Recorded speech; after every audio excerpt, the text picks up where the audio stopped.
Chers auditeurs, bonjour. J'ai le plaisir aujourd'hui d'accueillir Florence de Neuville pour son nouvel ouvrage Recto Verso que je vous présente ici. Bonjour. Bonjour Florence, comment Bonjour, allez-vous? très bien.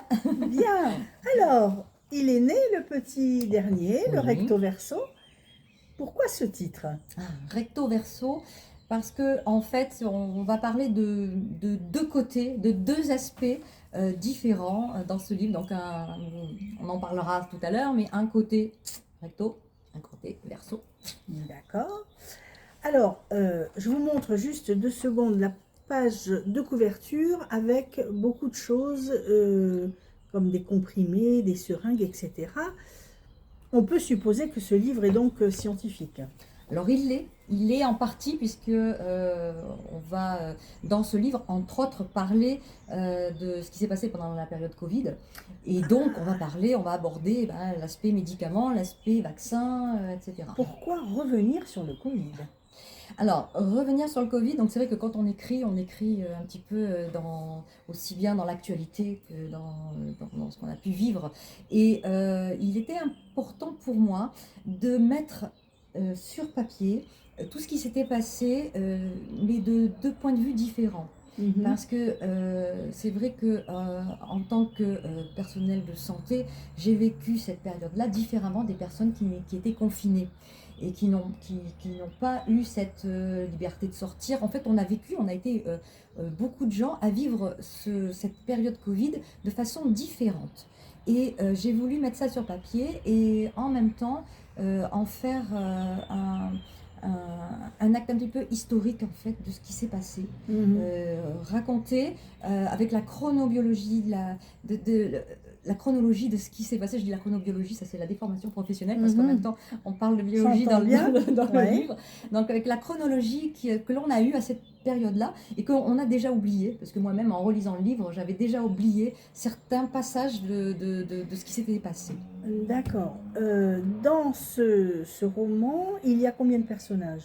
Alors, il y a deux personnages principaux, qui sont Émilie et Sébastien, et va se greffer un autre personnage qui arrive, qui est Valentin, et avec, voilà, ce sont on va dire, deux personnages vraiment principaux, un qui s'appelle Recto et l'autre qui s'appelle Verso, J'avais voilà, bien compris. D'accord, très pour bien. résumer. Bon.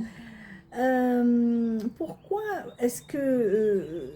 pourquoi est-ce que vous mettez les citations au début de chaque chapitre? Alors, ça déjà, c'est un petit peu ma marque de fabrique, hein. J'aime bien faire Oui, ça. ça je l'avais Voilà, c'est remarqué, pas oui. dans tous mes livres parce que tous ne s'y prêtent pas, Mhm. mais dès que je peux le faire, je le fais. Et là, en l'occurrence, je rends hommage à toutes les personnes qui, pendant cette dure période de Covid, nous ont écrit des choses avec beaucoup d'humour qu'on avait via le net et qui Mhm. sont des citations.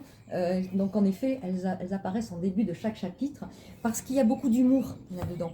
Il y a beaucoup d'humour dans ce qu'ont écrit ces gens. Et en même temps, j'ai voulu, parce que c'est toujours aussi ce que je veux faire, c'est que dans mes livres, je veux toujours qu'il y ait une petite touche d'humour. Et vraiment, je trouvais que, en plus, à chacun de mes chapitres correspondait une C'est anecdote. important la touche d'humour Oui. justement sur le sujet Surtout qui vous celui-ci, en intéresse, effet. oui, bien Surtout sûr. celui-ci. Et donc, alors ce livre est écrit avec beaucoup de possibilités, de Positivité. positivité, excusez-moi, donc que l'on retrouve dans ce livre. Et il y a quand même quelque chose, une ombre, il y a un pervers Alors, narcissique là. en fait, d'où le titre aussi, hein, recto verso, parce Mhm. que vous savez, donc ma ligne, comme vous l'avez dit, ma ligne d'écriture, c'est toujours la positivité. Ce livre n'échappe pas à cette condition. Donc, on a notre personnage qui est Émilie, qui est foncièrement positive, qui, elle, va essayer de sortir du positif de tout ce qui a pu se passer. Malgré les difficultés qu'elle va rencontrer, qu'elle va vivre, hein, elle est vraiment confrontée de front à cette épidémie, puisqu'elle est professionnelle de santé. Et malgré tout, elle reste très positive. Et en face d'elle, elle a donc quelqu'un qu'elle connaît, qu'elle a fréquenté avant le Covid, et qui a une tendance narcissique. Donc ce côté un petit peu noir, un petit peu plus négatif, et d'où le titre d'ailleurs Recto pour Émilie qui est blanche, qui est positive, et Verseau pour notre pervers narcissique. Alors qu'il a des tendances narcissiques, c'est pas un véritable pervers narcissique, mais il a des tendances narcissiques. Je trouve que c'est courageux de votre part d'écrire un roman juste après Covid. Quel est le but finalement? Alors, le but, comme je l'ai dit tout à l'heure, c'est que c'est vraiment, c'est un livre, je pense, qui aura sûrement une portée un petit peu plus dans le temps. Parce que tout Pour ce qu'on... laisser un patrimoine. Oui, c'est ça, c'est un petit patrimoine. Alors, historique, Oui, c'est un petit peu. Mais je veux dire, j'ai vraiment essayé de retrouver tout ce qu'on avait vécu. Et je me dis, dans quelques années, ne serait-ce que pour transmettre à nos enfants, pour transmettre à ceux qui n'auront pas connu, ceux qui ont connu et qui seront peut-être à même de se rappeler, de vouloir se souvenir de ce qu'on a vécu, une trace historique. Parce que c'est vraiment, vraiment la chronologie exacte de ce qui s'est passé. Donc, déjà, c'est cette trace-là au niveau du Covid que j'ai voulu laisser. Alors, mhm. je conçois qu'on n'ait pas forcément envie d'y replonger aujourd'hui, parce que c'est vrai que c'est les réactions que j'ai des fois sur les salons ou dans les Oui. librairies, et ça je le conçois. Moi la première, on n'a pas envie de revivre cette période qui était désagréable, qui a pas été, qui nous a privés de nos libertés et de beaucoup de choses.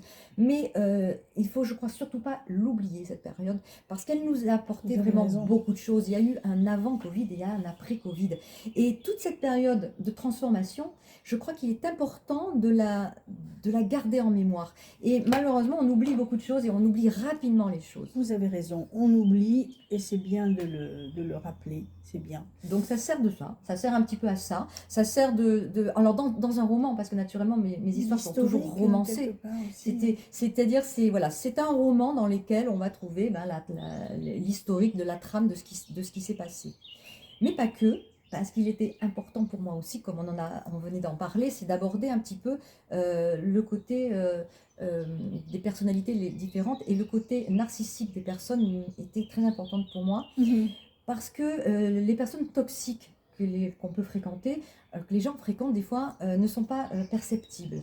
Complètement. Et j'ai voulu mettre le doigt sur, en fait, faire un petit portrait et mettre le doigt sur des personnes qui ont ces travers un peu narcissiques, un peu toxiques, un peu négatifs, Ça peut rendre service. Hein. parce que, en fait, soi-même, on ne s'en rend pas compte. Oui. Quand on est en pleine dépendance affective, quand on est avec quelqu'un, on est souvent aveuglé. Mhm. Et on ne le voit pas, et c'est les gens extérieurs qui le voient. D'ailleurs, c'est ce qui se passe dans ce livre, hein, puisque le troisième héros, Valentin, va essayer de mettre Émilie, sans trop raconter l'histoire, il va essayer de l'éveiller, de la réveiller, lui faire voir la vérité. Mhm. Et donc, ce livre-là a vraiment trois grandes trames. La positivité, c'est-à-dire comment transformer une période, un passage difficile de notre vie, et bien un passage positif, parce que naturellement, l'issue de ce livre est toujours positive, hein, comme tous Je les vous livres. reconnais bien là. Hein. Comme tous les Je livres. vous reconnais. Donc ça, ensuite, qu'est-ce qui s'est passé pendant le Covid et comment ont vécu les gens de façon différente. Oui. Hein, donc les avis s'affrontent, se confrontent, il y a les pour, il y a les contre, donc il y a tous ces avis qui se rencontrent. Et en même temps, le doigt aussi sur qu'est-ce qu'une personne narcissique et comment s'en protéger, comment s'en libérer. Voilà. C'est tout ça, ce livre. Bien. Est-ce qu'on a tout dit? Vous avez quelque chose à ajouter? Moi, je crois qu'on a tout dit. Je vous invite quand même même si le mot Covid fait un petit peu répulsion, hein, je le vois vraiment, je le ressens, je vous invite quand même à le regarder, à le feuilleter, parce qu'il y a beaucoup de choses dedans qui sont autres que le Covid, et puis en tout cas le garder comme un petit livre d'histoire. Toujours au lys bleu. Oui, le lys bleu. Toujours. Voilà, donc, eh bien, on vous souhaite pleine réussite. Merci. Florence, merci et au beaucoup. plaisir de vous rencontrer à nouveau. Merci. Vous pouvez me rencontrer donc sur les différents salons que je fais, Toujours. les librairies. Vous pouvez acheter mes livres aussi en ligne sur Amazon, la Fnac, les commander dans toutes les librairies, ou directement sur le lys bleu avec le code LLB5 où vous aurez 5% de remise. Voilà, j'espère vous retrouver très bientôt, parce que j'ai des petites nouveautés qui arrivent bientôt aussi, donc on se retrouvera. Avec plaisir. Avec Merci plaisir. beaucoup. Au revoir. Merci. À bientôt. Au revoir.